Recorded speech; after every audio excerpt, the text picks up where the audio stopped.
Good morning, students. Today topic is factor affecting Indian climate, upper air circulation. अभी तक हमने पढ़े थे कि फैक्टर्स के बारे में पढ़ रहे थे कि कौन कौन से फैक्टर्स पढ़े हैं हमने कि जो हमारी इंडिया की क्लाइमेट को इफेक्ट करते हैं। जैसे कि अल्टीट्यूड के बारे में पढ़ा, लैटिट्यूड के बारे में पढ़ा, ठीक है, pressure, high pressure and low pressure के बारे में। आज का जो टॉपिक है हमारा वो क्या है, अपर एयर सर्कुलेशन, जो कि भारत की जलवायु को क्या करता है, प्रभावित करता है, इफेक्ट करता है। फैक्टर अफेक्ट जो अफेक्ट करता है हमारी किसको, इंडिया की क्लाइमेट को। तो सबसे पहले अपर एयर सर्कुलेशन क्लियर होना चाहिए। अपर एयर सर्कुलेशन होता क्या है, तो इसको मैं एक डायग्राम से आपको क्लियर कर देती हूँ। देखो यहाँ पर मैंने बनाया है, ये जो है एक अर्थ, हमने पढ़ा था अर्थ क्रेवेचर्स, अर्थ जो था अर्थ के बारे में लिया है, उसकी जो शेप है कर्वेचर्स की तरह है, ठीक है। यहाँ पर क्या है, 0 डिग्री है और ये क्या है, 30 डिग्री। अर्थ कर्वेचर्स में क्या है, अर्थ का जो 0 डिग्री है वो इक्वेटर रीजन हो गया।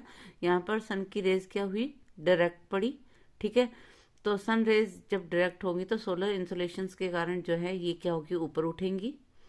ऊपर उठने के कारण जो है ये जो विंड्स हैं ये क्या हो जाएंगी, डाइवर्ज हो जाएंगी। कहाँ पर, अपर एयर सर्कुलेशन चलेगा यहाँ पर, मतलब एटमॉस्फेयर के ऊपर, ठीक है। ये था सरफेस, सरफेस विंड्स पड़ी थी जिसमें हाई प्रेशर से लो प्रेशर की ओर विंड्स चलती हैं। अब हम पढ़ेंगे अपर एयर सर्कुलेशंस के बारे में, ठीक है। तो विंड्स जो है डाइवर्ज हुई, उसके बाद जो है डाइवर्ज होने के बाद जो है हॉरिजेंटली डाइवर्ज हो रही हैं। उसके बाद यहाँ पर भी ये क्या होगा कि इनको जो है, ये जैसे जैसे यहाँ पर जो है टेम्परेचर कम होना शुरू हो जाएगा तो ये क्या हो जाएगी, सबसीड हो जाएंगी। तो कहाँ पे, सरफेस की तरफ। तो यहाँ पर कहाँ पर सबसीड होंगी, जहाँ पे हाई प्रेशर होगा। हाई प्रेशर मतलब लो टेम्परेचर, हाई टेम्परेचर था तभी लो प्रेशर बना था। तो ये ऊपर जो है क्या हुई थी, डाइवर्स हो गई थी, ठीक है। ऊपर उठी, ऊपर उठने के बाद हॉरिजॉन्टली ये क्या हुई, डाइवर्स हुई। डाइवर्स होने के बाद ये सबसीड हुई जहाँ पर उनको जो है लो टेम्परेचर मिला। जो ऊपर का जो ये पार्ट है, अब एयर कहाँ चल रही है, अपर पार्ट के अंदर, ठीक है। तो इस अपर पार्ट को हम क्या कहेंगे, जेट स्ट्रीम कहेंगे। तो ये जो सर्कुलेशन है विंड का, जो डाइवर्जिंग विंड फ्लो जो कर रही है, अब यहाँ से डाइवर्ज हुई है हॉरिजेंटली, तो ये जो डाइवर्जन है, ठीक है, किसका डाइवर्जन हुआ है, विंड का। तो इस डाइवर्जन फ्लो को क्या कहेंगे, जेट स्ट्रीम कहते हैं। तो अब इसके बारे में पढ़ लेते हैं। जेट स्ट्रीम, जेट स्ट्रीम क्या है, अपर ट्रोपोस्फेरिक सर्कुलेशन है। तो देखो यहाँ पर जो है एटमॉस्फेयर के ऊपर का, एटमॉस्फेयर की लेयर्स हमने पढ़ी है, तो उसमें एक ट्रोपोस्फियर्स है। तो ट्रोपोस्फियर्स में क्या फ्लो करती है हमारी, जेट स्ट्रीम। तो जेट स्ट्रीम क्या है, अपर ट्रोपोस्फेरिक सर्कुलेशन है, जो बहुत ही हाई वेलोसिटी से जो है फ्लो करती है। समर में 110 किलोमीटर, मतलब इतनी स्पीड में चलती है कि गर्मियों में तो इसकी जो स्पीड होती है 110 किलोमीटर होती है, एंड विंटर में 184 होती है। समर में कितनी है, 110 है, और विंटर में इसकी जो स्पीड है, किसकी बात कर रहे हैं, जेट स्ट्रीम की। तो जेट स्ट्रीम कहाँ पे फ्लो करती है, अपर ट्रोपोस्फेरिक सर्कुलेशन फ्लो होता है एटमॉस्फेयर के ट्रोपोस्फेयर लेयर्स के अंदर जो है ये फ्लो करती है। विंटर्स में इसकी स्पीड होती है 184 एंड समर में इसकी स्पीड होती है 110 किलोमीटर, ठीक है। जो कि किसको इफेक्ट करती है, अफेक्ट करती है, सॉरी, किसको, मेटालॉर्जिकल। मेटालॉर्जिकल का मतलब होता है वेदर कंडीशंस को, जो कि भारत की वेदर कंडीशंस को क्या करती है, अफेक्ट करती है। इम्पैक्ट ओवर क्लाइमेट जोन, जितने भी क्लाइमेट जोन है, जैसे कि monsoon is a climate zone. तो ये जो है जेट स्ट्रीम जो होती है वो किसको प्रभावित करती है, हमारे मेटालॉजिकल को जो है, हमारे जो है हमारी वेदर कंडीशंस को क्या करती है, बहुत ही प्रभाव डालती है।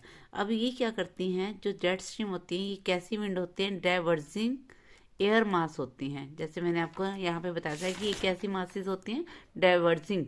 अब डाइवर्ज हो रही हैं, ये ऊपर हो रही हैं, सोलर इंसोलेशन ऊपर उठी और फिर ये डाइवर्ज हो गई, ठीक है। एयर मास, ये जो एयर मास होती है, ये जेट स्ट्रीम कैसी एयर मास होती हैं, डाइवर्जिंग एयर मासेस होती हैं, जो फ्लो करती हैं। कहाँ पे फ्लो कर रही हैं, एटमॉस्फेयर के ट्रोपोस्फेयर्स के अंदर। तो इसकी डेफिनेशन को रटना नहीं है आपने, कि ये जो जेट स्ट्रीम है ये फ्लो करती हैं, डाइवर्जिंग एयर मास होती हैं, और ये कहाँ पे फ्लो करती हैं, हमारे ट्रोपोस्फेयर्स के अंदर, ठीक है। अब इन जेट स्ट्रीम को क्या कहते हैं हम, सब ट्रॉपिकल जेट स्ट्रीम कहा जाता है। तो हमने पढ़ा था जब हम पढ़ रहे थे, तो ट्रॉपिकल और सब ट्रॉपिकल क्या है, ये 0 डिग्री है। हमने कहा ट्रॉपिक ऑफ कैंसर जो है कितनी डिग्री लैटिट्यूड पे है, 23 डिग्री लैटिट्यूड पे। तो 30 डिग्री, 27 डिग्री या 30 डिग्री का जो ऊपर का नॉर्थ का पार्ट है वो हो गया हमारा सब ट्रॉपिकल, और 23 से लेकर नीचे ट्रॉपिक ऑफ कैंसर से नीचे जो है हमारा 27 डिग्री तक का जो पार्ट हो गया वो ट्रॉपिकल एरिया हो गया।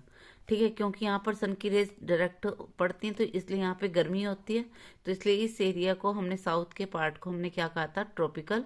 एंड जैसे जैसे हम लैटिट्यूड से ऊपर जाते रहेंगे, जैसे जैसे सन रेज से ऊपर होती जाएंगी, वैसे वैसे टेम्परेचर क्या होना शुरू हो जाएगा, डिक्रीज होने लग जाएगा। तो ट्रॉपिक ऑफ कैंसर से ऊपर जो 27 डिग्री है वहां पर क्या होगा, कौन सा एरिया होगा, सब ट्रॉपिकल एरिया। तो जेट स्ट्रीम जो फ्लो करती है, ये जेट स्ट्रीम जो है ये फ्लो कर रही है कौन सी डिग्री पे, 27 डिग्री। अर्थ की जो है ये लैटिट्यूड जो है, कौन सी लैटिट्यूड पे जेट स्ट्रीम फ्लो करती है, 27 डिग्री 30 मिनट पर। तो 27 डिग्री 30 मिनट पर क्या है, कौन सा एरिया, सब ट्रॉपिकल। तो इसलिए जेट स्ट्रीम को क्या कहा गया है, सब ट्रॉपिकल कहा गया है। ठीक है, तो ये कहाँ पे लोकेट है, 27 डिग्री 30 मिनट पर जो है लोकेट है। उसके बाद है जेट स्ट्रीम की पोजीशंस बतानी हमने समर के अंदर और विंटर के अंदर।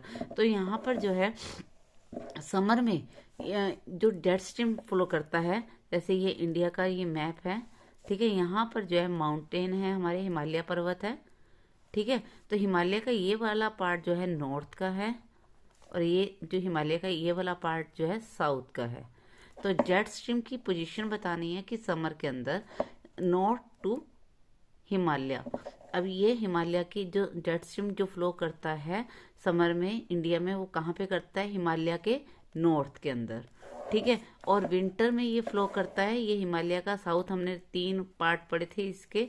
ठीक है, अपर हिमालय, आउटर हिमालय, इनर हिमालय। तो ये जो साउथ हिमालय है, यहाँ पर जो है जो जेट स्ट्रीम फ्लो करती है वो कब करती है, विंटर में फ्लो करती है। तो पोजीशन याद होनी चाहिए कि समर में हिमालय कहाँ, जो जेट स्ट्रीम फ्लो करती है नॉर्थ टू हिमालय, हिमालय के नॉर्थ में, एंड विंटर में वो हिमालय के साउथ में फ्लो करती है, जो कि इंडिया की क्लाइमेट को क्या करती है, इन्फ्लुएंस करती है, और क्या लाती है हमारे विंटर के सॉरी हाँ, विंटर में ये हमारे क्या लाती है, वेस्टर्न साइक्लोन डिस्टर्बेंस को लेके आती है, जिसके कारण जो है विंटर में यहाँ पर क्या होती है, रेनफॉल होती है। तो ये रेनफॉल होगी तो वो क्या करेगा, हमारी क्लाइमेट को क्या करेगा, इन्फ्लुएंस करेगा। तो अब हम पढ़ लेते हैं वेस्टर्न साइक्लोन डिस्टर्बेंस क्या होता है उसके बारे में। तो यहाँ पर मैं आपको एक डायग्राम से क्लियर कर देती हूँ पहले। जैसे कि ये हमारा वेस्टर्न पार्ट है, ठीक है, इंडिया का। उसके बाद हम आगे चलते हैं तो यहाँ पर क्या आ जाएगा, पाकिस्तान, ईरान, इराक आ जाएगा। उससे आगे चलेंगे तो यहाँ पर यूरोप की ये कंट्रीज आ गई, और इधर क्या आ गया, एक मेडिटेरियन जो है, मेडिटेरियन सी आ गया। ठीक है, अब सी है तो सी के अंदर क्या होगा, मिक्सचर होगा। यूरोप में बहुत सारे डेड सी भी होते हैं। ठीक है, तो अब यहाँ पर क्या होगा कि जो वेस्टर्न साइक्लोन डिस्टर्बेंस कैसे आते हैं, तो इसको डायग्राम से क्लियर करेंगे। ये मेडिटेरियन सी है। अब हमने पढ़ा था कि जो वाटर है वो ना तो जल्दी गर्म होता है और ना ही जल्दी ठंडा होता। ठीक है, बट यहाँ पर जो लैंड सरफेस हैं वो जल्दी गर्म हो जाते हैं और जल्दी ही ठंडी हो जाती है। तो अब यहाँ पर हमने पढ़ा था जो मेडिटेरियन जो हमारी जेट स्ट्रीम है वो एक मिएंडर के फॉर्म में चल रही है, और कौन सी डिग्री से है, अर्थ के 27 डिग्री 30 मिनट की लैटिट्यूड पर चलती हैं। तो ऐसा तो नहीं कि इंडिया की लैटिट्यूड पे चलेगी, ये पूरी अर्थ की जो लैटिट्यूड है वहां पर से ये जो है हमारी जेट स्ट्रीम चलती हैं। तो 27 डिग्री 30 मिनट लैटिट्यूड पे चल रही हैं ये। तो यहाँ पर जो है वेस्टर्न में जो है जब ये जेट स्ट्रीम फ्लो करती है कहाँ पे, मेडिटेरियन सी पर, तो यहाँ पर ये क्या करती है, ये विंड बहुत स्पीड में आती है तो ये अपने साथ जो है बहुत सारा क्या कर लेती है, मॉइस्चर को अपने साथ लेकर आगे फ्लो करना शुरू कर देती हैं। जब मॉइस्चर को लेके जा रही हैं तो ये क्या करती हैं, इस पार्ट के अंदर, वेस्टर्न पार्ट के अंदर क्या करती हैं, बारिश करती हैं। यहाँ पर क्या कर देती है, ये डिस्टर्बेंस, मतलब कि इस एरिया के अंदर, यूरोप के एरियाज के अंदर ये क्या कर देती है, डिस्टर्बेंस क्रिएट, क्योंकि क्लाइमेट चेंज हो जाता है, रेनफॉल आनी शुरू हो जाती है, तो इसलिए इसको वेस्टर्न डिस्टर्बेंस कहा गया। वेस्टर्न में इसने क्या क्रिएट कर दिया, डिस्टरबेंस क्रिएट कर दिया, तो इसलिए इसको, इस विंड को क्या कहा जाता है, किसके कारण, मेडिटेरियन सी के अंदर क्या होता है, मॉइस्चर होता है, और जेट स्ट्रीम अपने साथ क्या लेके जाती है, इस मॉइस्चर को आगे ले जाती है, जिस कारण से ये जहाँ पे भी टकराएगी वहां पे क्या कर देगी, रेनफॉल ले आती है। तो ये क्या करती है, यहाँ पर क्या क्रिएट कर देती है, वेस्टर्न डिस्टर्बेंस। तो फिर ये जो है जेट स्ट्रीम जो है इंडिया में जो है वेस्टर्न पार्ट में पहुंचती है, और वहां पर जो है वेस्टर्न पार्ट, ये इंडिया है, इसका वेस्टर्न पार्ट जो है साउथ में, जो हिमालय का जो साउथ है, तो वेस्टर्न पार्ट के अंदर जब ये पहुंचती है तो वहां पर जो है हिमालय के साउथ में ये क्या करती है, उन हिमालय से क्या करती है, टकराती है, और वहां पर क्या कर देती है, रेनफॉल कर देती है। तो इंडिया में विंटर में जो रेनफॉल होती है वो किसके कारण आती है, वेस्टर्न साइक्लोन डिस्टर्बेंस के कारण। अब साइक्लोन क्या होता है कि भी हाई प्रेशर में जो चेंजेस होती हैं, ठीक है, तो प्रेशर में क्या चेंजेस होती हैं, हाई प्रेशर और लो प्रेशर में जब चेंजेस होते हैं तो उनके कारण क्या आता है, हमारा साइक्लोन आता है। तो डेफिनेशन क्लियर कर लेते हैं कि वेस्टर्न साइक्लोन डिस्टर्बेंस क्या होता है। एक ऐसा फिनोमिना है जिसमें विंटर मंथ के अंदर क्या होती हैं, जेट्स, बहुत सारी जो विंड्स हैं, जो जेट स्ट्रीम है, अपने साथ क्या करती हैं, जेट स्ट्रीम ब्रोट इन, वो कह रहा है कि weather phenomena of winter month, jets, ये वेस्टर्न साइक्लोन डिस्टर्बेंस क्या होता है, वेदर फिनोमिना होता है, कौन से मंथ का, विंटर मंथ का, जो कहाँ से जो है अकर होती है, जेट स्ट्रीम के द्वारा, due to the winds jet stream brought in due in the western flow.